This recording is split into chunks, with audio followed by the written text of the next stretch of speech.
man. Yeah, but see him, he's there, he's drinking, he's doing this, he's doing that. This is backbiting. If he had to find out that you spoke that, then the person would not like it, he would be offended, no matter what it is that you have spoken. And if it is not the truth, if you have said that, that person is a drug addict, meanwhile he isn't, then you are sinful not only for backbiting, but together with that is slander, false accusation. And false accusation is something that's very, very severe and taken very seriously, in the Sharia. So we have to be very, very careful with our conduct around other people. Now, with regards to backbiting, there is so much that is mentioned. So much that is mentioned. وَيْلٌ لِكُلِّ هُمَزَةٍ لُمَزَةٍ. We hear the surah enough. 11th last surah of the Noble Qur'aan. And Allah Ta'ala is saying, Wail, woe be to that person who is a backbiter. Every single backbiter. Allah is cursing the person that backbites. So the thing is, we need to ask ourselves that question. Do we backbite about people?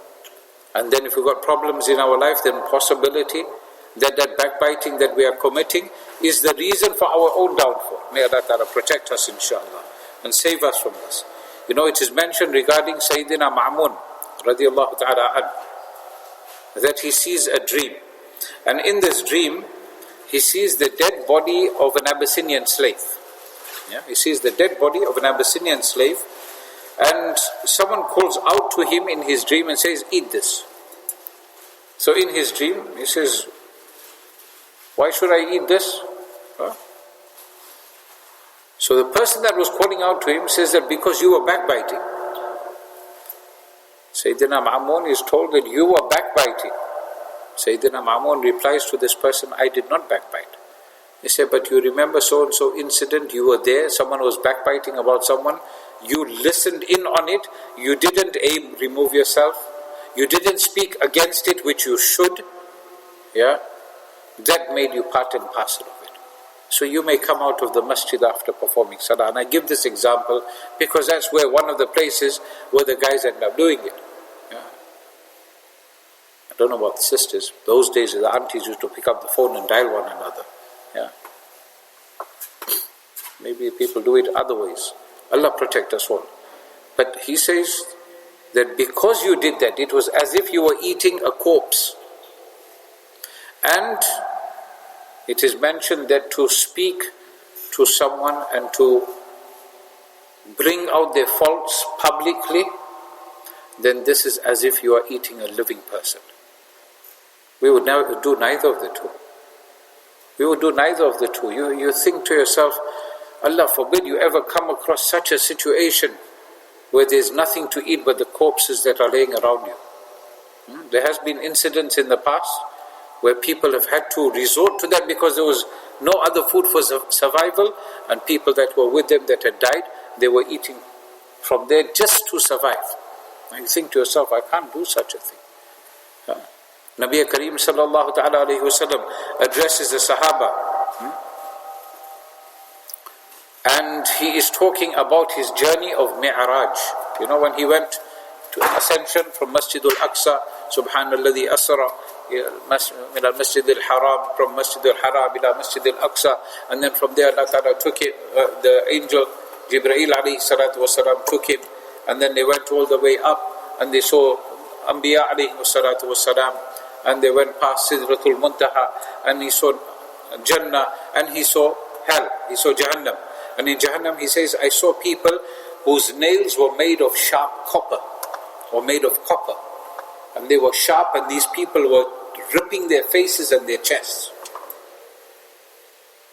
Nabi Kareem sallallahu ta'ala alayhi wa sallam said, what is this? Why are these people being punished in such a horrible way? He said, because these were the people that used to backbite. Allah Ta'ala protect us. We don't realize how severe this is, that we can come out of the masjid and we can backbite about someone. After cleaning ourselves from sin, we come out of the masjid and then we just plaster ourselves with sin. May Allah Ta'ala protect us, inshallah. Hazrat Abu Sa'id and Jabir radiallahu ta'ala an report another hadith of Rasulullah sallallahu ta'ala alayhi wa sallam. He said that backbiting is worse than committing zina, adultery, fornication. Now, Sahaba are taken aback, one is just talking. Backbiting is just talking, isn't it? You're not doing physically any harm to anyone, but how serious is the harm? How serious is the harm? Nabi Kareem sallallahu ta'ala alayhi wa sallam says that if a person commits zina, if a person commits fornication, that is a sin against Allah Ta'ala. Yes?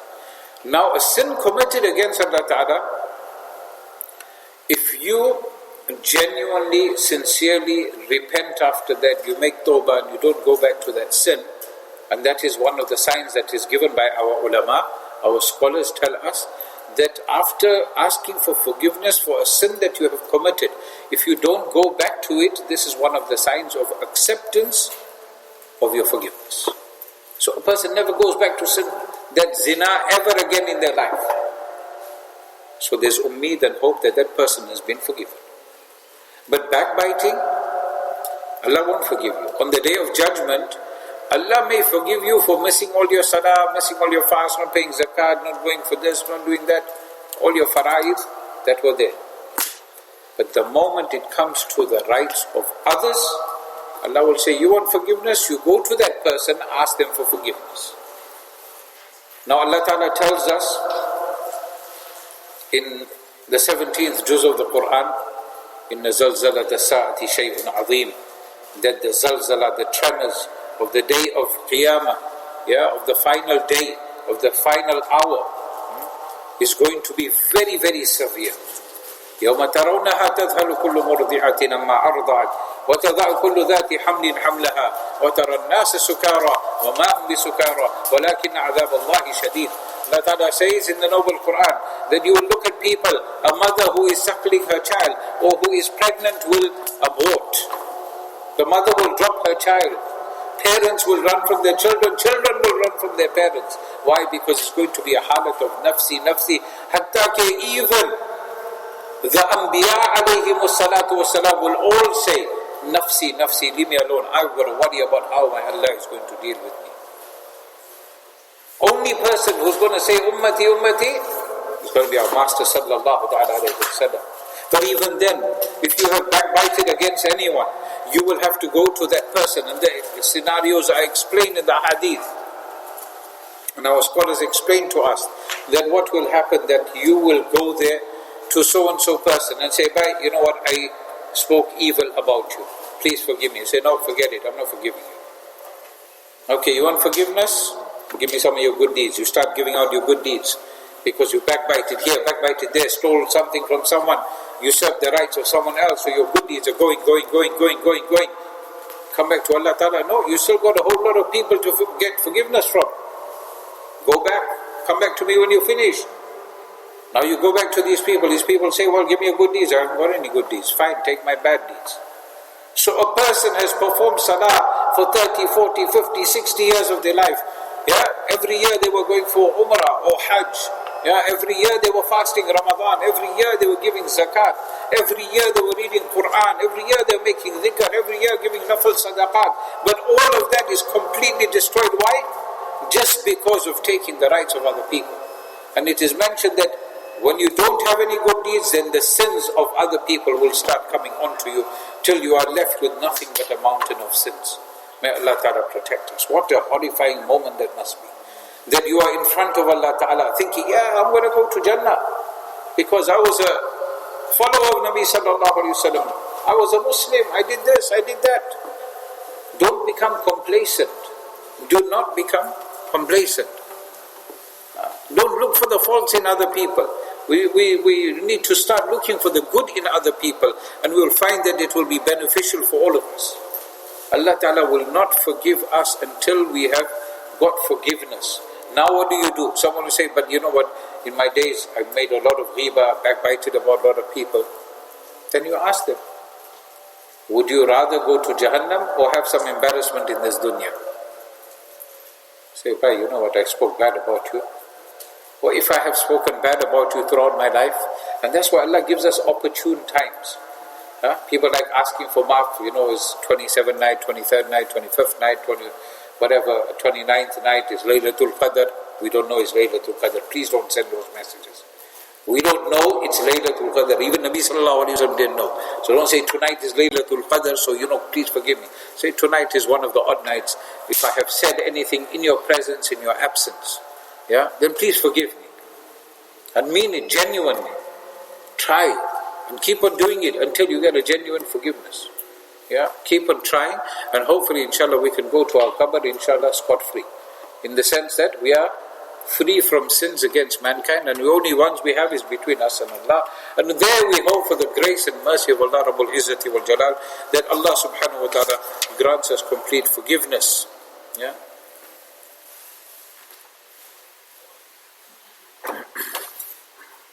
There's some rulings about who you can and how you can't backbite about. There's a lot of different rulings, and there's so much of information just on that verse alone.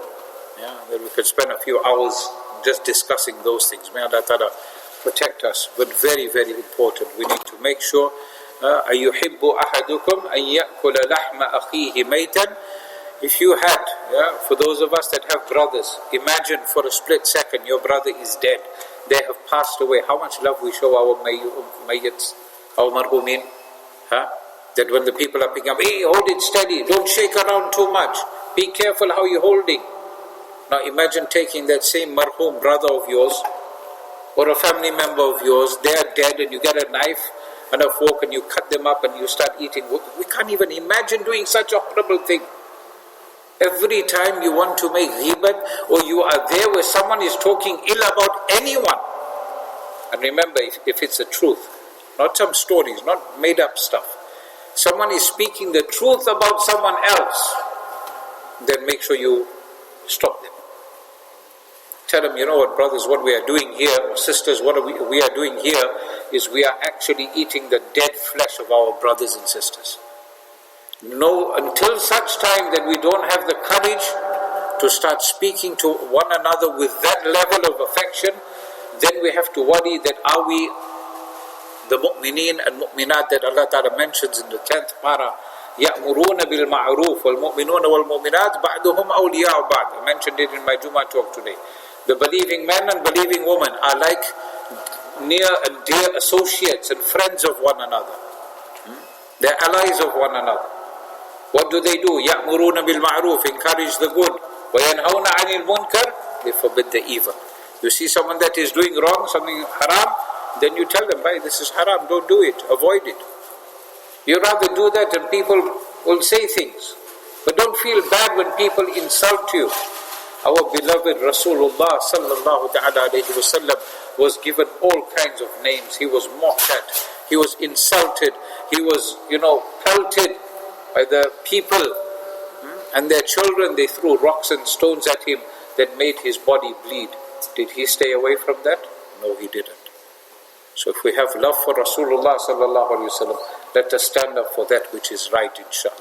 But do it with nice care, love, affection, with wisdom, inshallah al-Aziz. May Allah Ta'ala make it easy for us.